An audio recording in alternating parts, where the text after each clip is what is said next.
This is Democracy Now! I'm Amy Goodman as we turn to Colorado, where Interior Secretary Ryan Zinke was confronted Friday while he spoke in rural Steamboat Springs at the Freedom Conference, which has featured conservative thought leaders like former Vice President Dick Cheney and Fox News host Laura Ingraham. Just as Zinke began his address, Jesse Brucato stood up and raised a sign that read, "Corruption Cream Ale."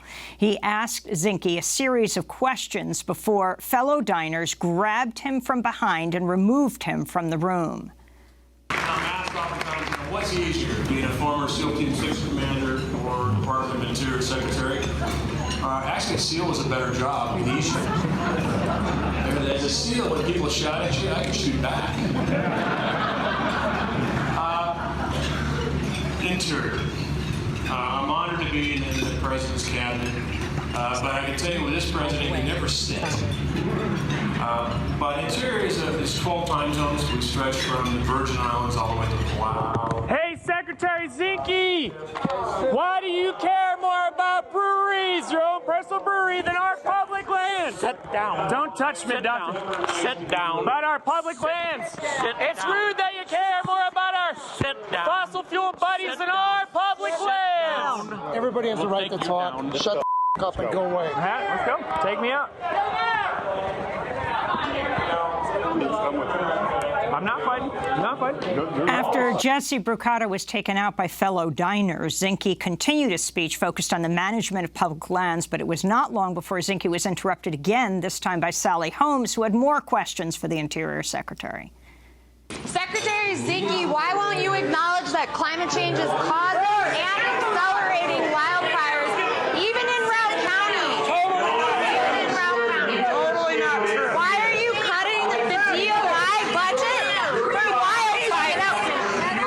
Your child had to fight for energy. Our communities are suffering because you will not acknowledge climate change. This is how Secretary Zinke responded to Sally Holmes after she asked why he won't acknowledge climate change is causing and accelerating wildfires. You know what? You haven't served, and you don't understand what energy is. I'd like to see your child have to fight for energy. Secretary Zinke served 23 years as a Navy SEAL and represented Montana as a Congress member. But since he became Interior Secretary, Zinke has emerged as one of the most ethically challenged members of President Trump's cabinet, compared to disgraced former EPA Director Scott Pruitt, who faced a record 16 federal investigations into alleged misconduct before he was forced to resign. Zinke has faced 14 federal investigations into his behavior as secretary. We'll talk more about the latest allegations he faces soon, but first we go directly to Steamboat Springs, Colorado, where we're joined by the two people you just heard interrupting Zinke. That's Sally Holmes and Jesse Brucato, both residents of Steamboat Springs, who describe themselves as concerned citizens. Holmes, a graduate of Colorado Mountain College with a degree in sustainability studies. Jesse Brucato, an avid rafting enthusiast. Welcome, both of you, to Democracy Now! Sally, let's begin with you. Talk about your message, how you got into this event, what the event was, and your assessment of Zinke's response. I got into the event by buying a ticket. Both Jesse and I decided that we needed to be a little more assertive. If you're going to come to Steamboat and only speak to wealthy donors and wealthy citizens, then we decided that we needed a seat at the table as well. His response to me was incredibly angry and intense. I think I really threw him off guard. He didn't stay on my topic. Obviously, he was talking about energy at the time, but he immediately went to that I haven't served in the military, I don't know anything about energy, and my child's going to have to fight for a war. And the reason we were there is to ask a question. You know, you can't be a responsible land manager unless you acknowledge the issues at hand, which include climate change and listening to your stakeholders. Your own county has been fighting wildfire, Sally? Yes, we have a fire burning to the east of Steamboat. That's only about 5% contained right now. And the smoke has been billowing into the valley for the past couple weeks, definitely diminishing air quality. And we already have a stage 1 fire ban here as well. Jesse Brucato, talk about your concerns, what you raised with him. Explain the sign you were holding. So the sign I held up said corruption cream ale on it. And basically the message that I wanted to get out with that is that Zinke is clearly a corrupt politician, using, private meetings with Halliburton to get something he's always wanted, a brewery, instead of focusing on protecting our public lands, which is something, I deeply care about. I didn't really think that he should be subject to personal gains, through just having a position of power in office. Well, I wanted to bring Ben Lefebvre into this conversation, who's been doing a series of exposés in Politico around the Interior Secretary. And on this issue of a brewery in Whitefish, Montana, his hometown, can you explain what it is that Jesse was so concerned about? Explain what this brewery is, what the connection is to Halliburton, and what it has to do with the issue of public lands, Ben.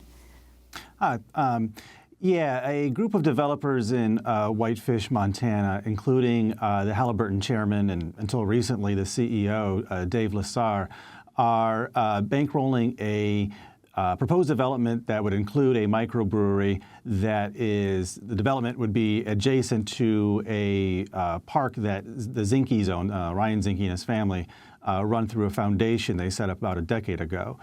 The worries are that through a land deal that the foundation is offering with the developers, including Lessar, the Zinke's may have a chance at operating a microbrewery that's planned for the development. They had a meeting, Dave Lessar and Ryan Zinke, in the Interior Department's headquarters in Zinke's office, where they discussed the development. Zinke would say that they'd spent 90 minutes talking about the Interior's history, but then after the meeting at the headquarters, they went out to dinner. Zinke took them for a private tour of the Lincoln Memorial. So it really raises questions of conflict of interest. And this land that the foundation got, the foundation was set up to serve veterans, is that right? Yeah, the land was given to the Zinke's through the BNSF Railroad about a decade ago. The land was supposed to be used to build a park to honor veterans. The Zinke's have said they would look into doing educational programs for kids with this foundation. But having visited there twice, there's nothing really there. It's just a bunch of weeds and grass. There's a rail line, like one of the major rail lines, going right adjacent to the park. About 40 trains a day go by. The Zinke's have said they do a band shell there for summer concerts. Neighbors have said that's not a great idea when you've got 40 rumbling trains per day going through. So there's a question of what their plans are for this land. There's a retention pond there that eats up most of the available space. I think the latest I've heard is Secretary Zinke's wife saying it would, it's a great dog run, but it's a vacant lot. Any vacant lot, I would imagine, would be a great dog run. And the business Halliburton has before the Secretary of Interior or the Interior Department? Halliburton's one of the biggest frackers in the world. Anything they do on public land is going to be regulated by Interior. So we've seen, for instance, Interior trying to roll back, or they actually have rolled back, the fracking rule that the Obama administration put in place. That would save service companies like Halliburton quite a bit of money. The Interior is still trying to roll back a rule that would, the Obama administration put in place, that would have cut down the methane emissions from pipelines and oil rigs on public lands. And the Interior Department is also now considering rolling back, or in the process of rolling back, safety rules for offshore drilling rigs, which would be another thing that service companies such as Halliburton would, save money from not having to adhere to stricter regulations. And so this brewery that the Zinke's own is in, their business partner is the CEO of Halliburton? Correct. They don't own the brewery yet. I mean, they don't. The brewery has been proposed for the land, and Zinke's been trying to get a brewery off the ground since 2012. He first proposed it then, along with a bed and breakfast for the town. but he's been pursuing it pretty much nonstop since then. He's, even as a U.S. congressman in Montana a few years ago, he was, sitting on a planning board committee with the Whitefish City Council and attending meetings to talk about his microbrewery idea. Those plans got shot down because residents, kind of protested, saying this is not something we want in our residential neighborhood. But with this planned microbrewery, that is, when you look at the development maps, it's, marked off as a microbrewery. This raises questions of, is the Halliburton chairman bankrolling a project that the Zinkes would then, be in charge of for, who knows what Halliburton gets out of this. But, if you're the head of the Interior Department, you have things to offer. So it does raise at least the appearance of conflict of interest. Sally Holmes, can you respond to what Interior Secretary Zinke said about fighting wars for oil? I think that he just basically removed the smokescreen about fighting wars for democracy and freedom and admitted that they're for oil. And I think that it's extremely irresponsible for him to not only say that, but for him to admit that they're not looking at any type of alternatives. There are other ways, renewable energy, obviously, but we don't need to be sending more Americans, more of our family members and friends across the world to fight for energy when we have the scientific technology to change that here.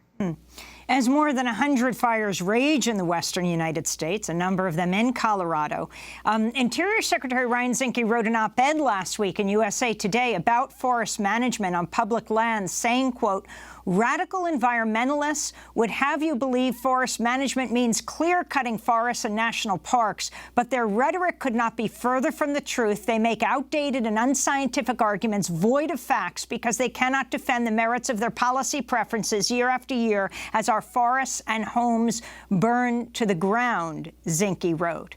His op-ed came out after confusion about President Trump's claim in a tweet that California's water, which could be used for firefighting, was instead being diverted into the Pacific Ocean, which experts criticized completely and debunked. Your response, Sally? I think that regardless of what he thinks about environmentalists or the left or anything like that, this is a political spectrum spanning issue. The majority of Americans care about our public lands, and I think that we really only want a seat at the table, and a responsible land manager is not going to make the enemy out of anybody and is going to listen to A, the scientific community, and B, the citizens as well. And who took you out, Sally Holmes? Was it the diners you were around, or was it security? Who forced you out? It was actually an attendee who got up from his seat and came over and grabbed me around the neck and brought me back to the door to the exit, where I was met by security. Do you call yourself a protester, Jesse Brucato? I wouldn't say I'm particularly a political activist, but when I heard Zinke was coming through town, I figured somebody had to do something, and, it was a good opportunity to kind of put my money where my mouth is and stand up for what I believe in. Well, I want to thank you both for being with us, Sally Holmes and Jesse Brucato. They both engaged in this first-time direct action, standing up at a dinner for Interior Secretary Zinke in Steamboat Springs. Ben Lefebvre, I'd like to ask you to stay with us after break. We'll also be joined by a former Interior Department employee for years who ultimately left under the Trump administration. Stay with us.